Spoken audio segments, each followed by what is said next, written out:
Yan. And dear teachers, meron po kami bilang paghahanda para sa ating pag-uusapan bukas. Let's watch this video.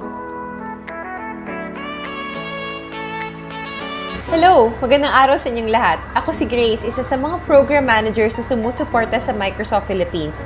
We hope you're enjoying the session on Minecraft Education Edition. Minecraft is actually one of the tools that the Department of Education is currently rolling out to enhance the teaching and learning experience in the classroom. In the next few slides, I will share to you on how to activate, download, and use Minecraft Education Edition on your devices. Narito naman ang checklist na mga kailangan nating i-prepare before using Minecraft Education Edition.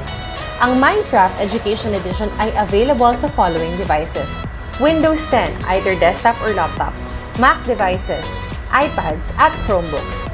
When we access Minecraft Education Edition, we must ensure that we have a stable internet connection because we would need to connect to the internet whenever we log in and access the application. At ang pinaka-importante, kailangan meron tayong active na Office 365 account na ipinagkaloob sa atin ng Department of Education. For example, isa ako mag-aaral mula R11. Ang format ng aking Office 365 account ay juan.delacruz@r11.deped.gov.ph. Kung sakasakaling wala pa kayong Office 365 account at kayo ay isang guro, maaari po kayong magtanong sa inyong Division IT Officer.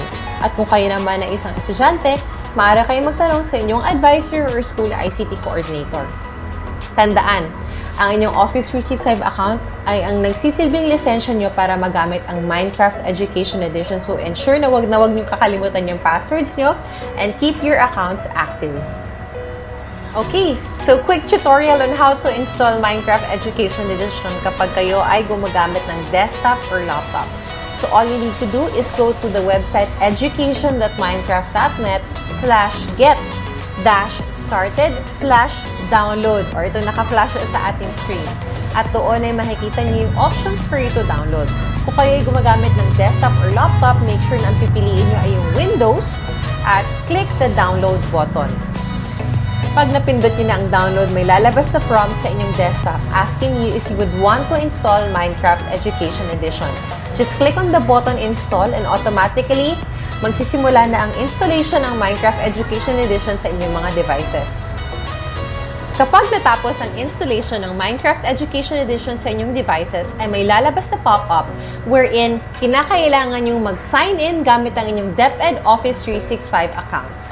Kapag successful ang inyong sign-in, ay automatic namang lalabas ang start screen ng Minecraft Education Edition at pwede nyo na itong gamitin. Para naman sa mga gumagamit ng iPad, narito ang paraan kung paano ito i-download sa inyong iPad devices. Hanapin lamang ang Apple App Store. Sa Apple App Store, i-click ang search at hanapin ang Minecraft Education Edition. I-click ang install. Pag na-install na ang Minecraft Education Edition sa inyong iPad, mag-login lamang gamit ang inyong DepEd Office 365 account. At ngayon, pwede nyo nang gamitin ang Minecraft Education Edition. We encourage you to download the app, try it, explore, mag-download kayo ng worlds at i-practice natin kung paano nga ba maglaro ng Minecraft Education Edition. Hopefully, magamit natin ito sa ating pagtuturo at pag-aaral. To know more about Minecraft Education Edition, you may check out the website education.minecraft.net. We are looking forward to see more DepEd Minecrafters. Magandang araw sa inyong lahat.